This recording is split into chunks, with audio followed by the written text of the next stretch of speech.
అన్నయ్య అన్నయ్య, ఒక్క గంట క్రితం వచ్చుంటే బాగుండేది. ఇందాక సాతాళించిన శనకలేసి వంకాయ కూర వండాను, అదిరిందనుకోండి. ఆహా నా రాజా. కొయ్యకుండా చెట్టుకే పండిపోయిన వంకాయ మొహం నువ్వును. తిండి గురించి మాట్లాడడానికి ఒక సమయం సందర్భం ఉండకల్లా. అరే బిస్కెట్లు ఉన్నాయే.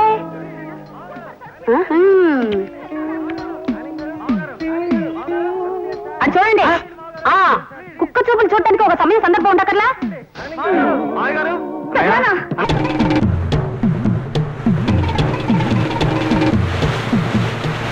మనోడు ఈ పాటికి అన్ని వివరాలు తెలుసుకుని హ్యాపీగా తాపీగా ఏలేసుకుంటూ వచ్చేస్తుంటాడు. ఒకసారి అటు చూడు. ఇదేంటి రంగు మారిపోయాడు? రే ఏంట్రా ఏంట్రా ఇదంతా ఇంత వికృతంగా ఉన్నావేంటి? ప్రకృతి వైద్యం చేయించుకుని ఉంటాడు. That the feel of my country. Country కాదు కంట్రీ. నోరు మీర దినకంట్రీ. ఏమైందిరా? ఏం చెప్పమంటావు? మేము కోటయ్య గారి గురించి తెలివిగా ఇన్ఫర్మేషన్ రాబడుతుంటే లోపలికి తీసుకెళ్లి బట్టలు ఒడిచేసేసి మట్టి రాసేసి ఇలాంటి పొజిషన్ ఆ సిఐ దుర్గా ప్రసాద్ కూడా రాకూడదు. ఎవరికో చేయాల్సింది ఈడికి చేసేశారు. ఏం చేశారు? పిల్లలు పుట్టకుండా ఆపరేషన్. ఇక నా వంశవృక్షం మోడైపోవాల్సిందేనా? నా భార్య బ్రతుకు అడవి కాసిన వెన్నెల కావాల్సిందేనా? వెలుగు వెన్నెల్లో గోదావరి లాంటి మా బ్రతుకులు ఎండిపోవాల్సిందేనా? విశాలమైన ఈ ప్రకృతి, ఈ కొండలు, ఈ నీళ్లు, ఈ చెట్లు, చాములు ఇవన్నీ కూడా ఏదో ఓవర్ యాక్షన్ చేయకు. నీకు పిల్లలు పుట్టరని తెలిసే కదా నీ వైఫ్ మా కజిన్ తో దుబాయ్ వెళ్ళిపోయింది. ఈ విషయం నీకలే తెలుసురా? పెద్ద న్యూస్ లాగా ఆంధ్రాలో చూపించట్లే. ఆడెవడో నీకు పిల్లలు పుట్టకుండా చేసాడు కానీ నేనైతే స్వరపేడి నొక్కే శవపేటకులో పెట్టేసేవాడిని. అప్పుడు మాకు ప్రెజెంట్ గా ఉండేది. నెవర్ దాంత మీద కొట్టాడు నువ్వు ఆబ్సెంట్. ఇంతకీ కోటయ్య గారి గురించి ఏమైనా తెలుసుకున్నారా? కోటయ్య గారికి చాలా ఆస్తుంది. గవర్రాజు, వెంకన్న, తలుపులమని 3 పేర్లు కనుక్కున్నా. అంతేనా కనుక్కుంటా? ఈలోగా నాకు ఆపరేషన్ అయిపోయింది కదా. ఈ అదవాళ్ళు కాదు కానీ నువ్వు ఊళ్ళోకి వెళ్ళి మొత్తం డీటెయిల్స్ అన్ని కనుక్కున్నారా? ఆ యూస్లెస్ ఫెలోతో పోలుస్తాడు నన్ను. తెలుగు మాట్లాడటం నేర్చుకో. 30 years ఇండస్ట్రీ. బాబు మీకు సూపు తాజ్ బంజారా నుంచా గ్రాండ్ కాకతీయ నుంచా? ఓకే బాబు. బాబు గారు తాజ్ బంజారా బాబు మధ్యాహ్నం తాజ్ బంజారా గ్రాండ్ కాకతీయ ప్రొడ్యూసర్ నుంచి క్యారెక్టర్ కదా వచ్చింది బాబు. నువ్వు నొక్కేద్దాం అనుకున్నావా బాబు? 30 years ఇండస్ట్రీ ఇక్కడ. అవును బాబు. ఆ పని మీద ఉండు. అలాగే బాబు. అగో బాబు తాజ్ నుంచి కూడా తెప్పించు. అలాగే బాబు. ఆ తాజ్ సాకి మధ్యలో ఉన్న తెలుగు నేర్చుకోండి. ఎందుకు వస్తారా ఇండస్ట్రీకి? Good morning sir. నమస్తే. ఏమంటాడు మీ బాబు? ఏమంటావేంటి సార్? బాబు నెక్స్ట్ పిక్చర్ మీదే. 3 పిక్చర్లు చదివి చెప్తున్నాడు. ఆడుకుంటున్నాడా? 50 లక్షలు దొబ్బాడు అడ్వాన్స్. ఇప్పుడే మీ గురించే మాట్లాడుతున్నాడు బాబు. నెక్స్ట్ పిక్చర్ మీదేం చెప్పాడు బాబు. ఈ దఫా కాల్ షీట్ ఇవ్వదు. నా సంగతి తెలుసుగా. ప్రొడ్యూస్ కౌన్సిల్ లైన్ లో బాబు బాబు బాబు. హలో వస్తాను బాబు. డేట్ అడితే కన్ఫర్మ్ చేయడు. మాట్లాడితే 30 సంవత్సరాలు. రఘురామయ్య గారు ఎప్పుడు నా దగ్గర సబ్జెక్ట్ చాలా ఉన్నాయా?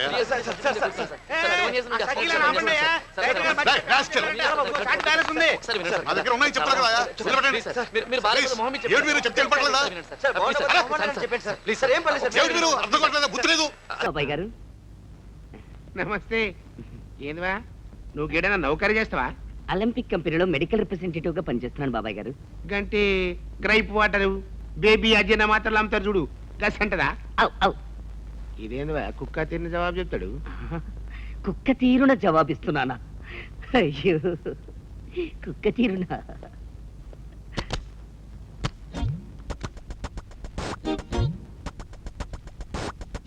Madam madam bathroom cleaning. Coming.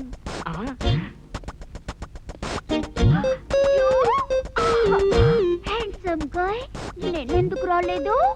Sorry madam.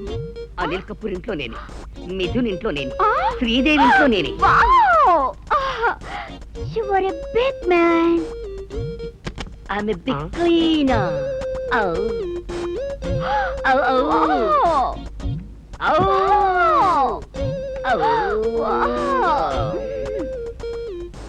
కేంద్రవారి నన్ను గట్ల పంపి గిట్ల పిల్లాట్ల దూరినావు. అవు ఇందాక నువ్వు నాకేం చెప్పినవురా? కదేదో మందుల కంపెనీలో నౌకరీ చేస్తానని చెప్పని మరి గిట్ల పినాయిలు అమ్ముకునే వాళ్ళు లెక్క వచ్చినవేరా? Part time job. మరి ఈ విషయం గిందాకెందుకు చెప్పారే? డిగ్నిటీ ఆఫ్ లేబర్ అంటే సిగ్గుపడినా? వారి నేనేమైనా గ్రామంకెళ్ళి వచ్చినాను చెవులో పువ్వు పెట్టడేందుకు. ఇట్లా చూడు, పాండవనవాసం సైన్మా చూసినావు?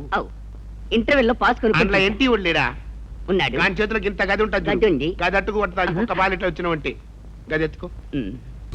గటైది ప్యాంటు కింద గదించు. గది పట్టుకో. ఎత్తుకున్నా. పోరి అసలు నీ కథ ఏంటి ఆ? ఇదేమన్నా వికారాబాద్ అనుకున్నావు? ఈ సాగపట్నం మస్తు జాదుగాళ్ళు ఉంటారు. ఇప్పుడు చూసినావా, నేను గట్ల బయటికి పోగానే లట కందూరిని పోరాడు. పరుసు యాది మార్చి ఇమీడియట్ వచ్చిన కాబట్టి మంచిగా అయింది. కదేదైనా చెడు జరుగుంటే ఓం నమ శివాయ. జంగమ దేవర్లం ధర్మప్రభువులు దానం చెయ్యండి. ఏమన్నావు? దానం చెయ్యండి అన్నాను. నన్నేమన్నావు? ధర్మప్రభువులు అన్నాను. ఒరే సొంటి, సామునాలుగు 2 ఇడ్లీ కట్టి. ఆహా ఆహా, దానకన్నా తమలాంటి వారు ఉండబట్టే దేశంలో అప్పుడెప్పుడైనా వర్షాలు కురుస్తున్నాయి. ఒరే సొంటి, సామునాలుగు మసాలా వడ మసాలా దోశ కలిపి కట్టి. ఆహాహాహా, అలనాటి శిపి చక్రవర్తి పేరు విన్నాను, ఇప్పుడు తమని ప్రత్యక్షంగా చూస్తున్నాను ప్రభు. అబ్బో సమ్మగుందయ్యా. ఒరే సోములారికి పెసరట్టు ఉప్మా, అల్లం చట్నీ వేసి ఉప్మాలో జీడిపప్పు బాగా దట్టించే. ఒరే సొంటి, నేను ఇంటికి వెళ్ళొస్తాను, ఫ్యామిలీ వెయిటింగ్. వాళ్ళందరినీ తీసుకుని ఏదైనా మంచి హోటల్ దగ్గర టిఫిన్ చేసి వస్తాను. హోటల్ జాగ్రత్త. అయ్యా అయ్యా, ఆ ఇడ్లీ దోశ పెసరట్టు తమరి చేతులతో ఇప్పిస్తే. ఏంది ఇచ్చేది? ఇవ్వను. ఎవరా? ఎందుకు ఇవ్వాలి? ఎందుకు ఇవ్వాలి అంట?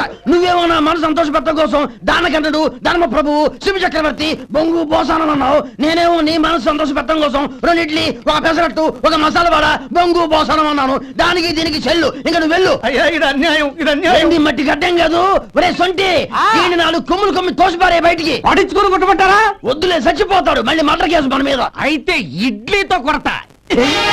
ఒరే పాపత్తులారా, అందుకేనా భూకంపాలు వస్తున్నాయి? అయ్యి బాబాయ్, టైం అయిపోయింది. నువ్వెందుకు లేపచ్చు కదా సన్యాసి? అబ్బా కాలు విరిగిపోయింది. ఏమిటా ఇది? దున్నపోతులా పడ్డావు? కరెక్ట్ గా అన్నారు కానీ 600 తీసుకుని కౌలించుకున్నారు రమణి, లాక్ కొట్టేసింది నా తేలిదా. అబ్బా ప్రతిరోజు మీతో పడలేక చచ్చిపోతున్నాను. లే, చూడండి సార్, వీడు చేసిన పని. నువ్వు చేసిన పని కూడా ఏం బాగాలేదు. అర్జెంట్ గా 600 ఇచ్చేయి. నేను 600 తీసుకున్నానా? అవును. పిన్ని, అబ్బబ్బబ్బ. కౌంటర్. వీళ్ళతో చస్తున్నాను. ఒరేయ్, అయిపోయి నువ్వేంటి ఇక్కడికి వచ్చావు? నువ్వు చేసిన ఏదో పనికి ఎక్కడున్నా రావాలరా? ఏమండి, ఈ ఎదవ ఏం చేశాడో తెలుసా? ఏం చేశాడు? రాత్రంతా నా పక్కలో పడుకొని నాకు ఇవ్వాల్సింది పోయి నా పర్స కొట్టేశాడు. అదేంటండి అలా షాక్ అయ్యారు? మీ పర్సు కూడా కొట్టేశాడా? సీ ఏంటండి, మా సొంతం ఒకటే తిట్లు. నిన్ను మర్యాదగా నా డబ్బు కక్కు, లేకపోతే మీ ఓనర్ చెప్పేస్తాను. మీ ఓనర్ ఎవరా? నేనే. మీరా? అయితే వినండి, రాత్రంతా నా పక్కలో పడుకొని సెక్సీ మిక్సీ పనులు చేస్తూ మీ అందరి గురించి ఎంత బ్యాడ్ గా చెప్తున్నాడు తెలుసా అండి? ఈ సాల్మన్ రాజు ఒట్టి చవకట. బ్యాడ్ క్యాన్వేసింగ్. నువ్వెళ్ళు. ఈ ఫైల్ మీద చిన్న సంతకం పెట్టేస్తే నేను బాస్ కి ఇచ్చేస్తానండి. వాడిని ఎదవలా చూస్తుందట.